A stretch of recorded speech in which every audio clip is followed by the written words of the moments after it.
বাংলাদেশের সকল শ্রমিকদের পক্ষ থেকে আন্তরিক শুভেচ্ছা ও অভিনন্দন জানাচ্ছি এবং আমরা আশা করব আমাদের এই বিশ্ব নেতৃবৃন্দ আমাদের দেশে এসেছেন এবং আশা করব আমাদের সরকারের সাথে আলাপ আলোচনা করে যেন বাংলাদেশের শ্রমিকদের জাতীয় ন্যূনতম মজুরি ঘোষণা করা, গার্মেন্টস শিল্পের জন্য অতি অবিলম্বে ন্যূনতম মজুরি ঘোষণা করা, আইনে সনদ 190 স্বাক্ষর করা, কর্মক্ষেত্রে যৌন হয়রানি নির্যাতন প্রতিরোধ আইন। আমরা চাই ইপিজেড সহ সকল শ্রমিকরা অবাধভাবে করতে পারে।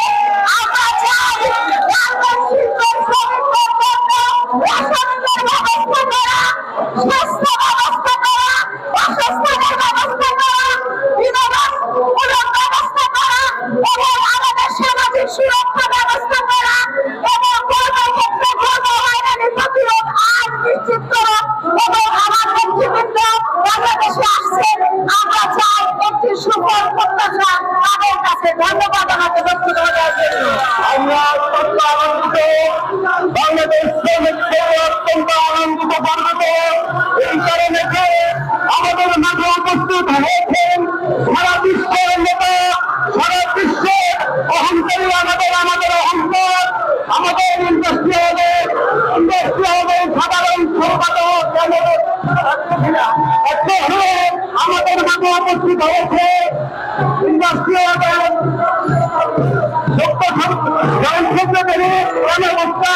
আমাদের মাঝে উপস্থিত হয়েছে রিজনাল সেক্রেটারি অসুতোষ ভট্টাচার্য।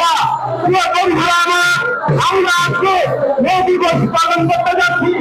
আমরা সমস্ত ক্ষেত্রে মজুরির প্রত্যাখ্যান করে মজুরি ঘোষণা করার জন্য দাবি করছি।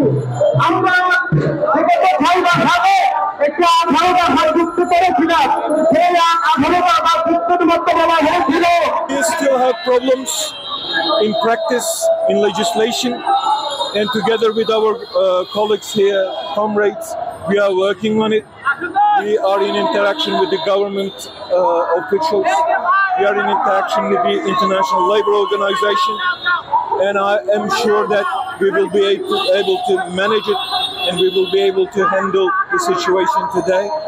And there are issues, there are problems, there are challenges which do not make us happy, but at the end we should be able to create a good enabling environment for the workers, for wonderful people of Bangladesh. Bangladesh is on the way of development, economically, socially, politically. It's a huge country. So from the Labour part, we certainly want to work together, particularly in following the ILO roadmap. And we are here together with our affiliates. Tomorrow we will be discussing where we are, what we do, and then we are open for dialogue. But at the end, fundamental rights are our red lines that everyone, each and every government must be respecting. So this is the message, and then we will do the necessary. And again, we want this country to be in development, economically, socially.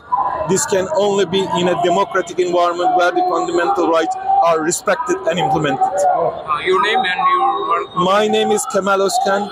I am the Assistant General Secretary of Industrial Global Union that represents more than 50 million workers around the world.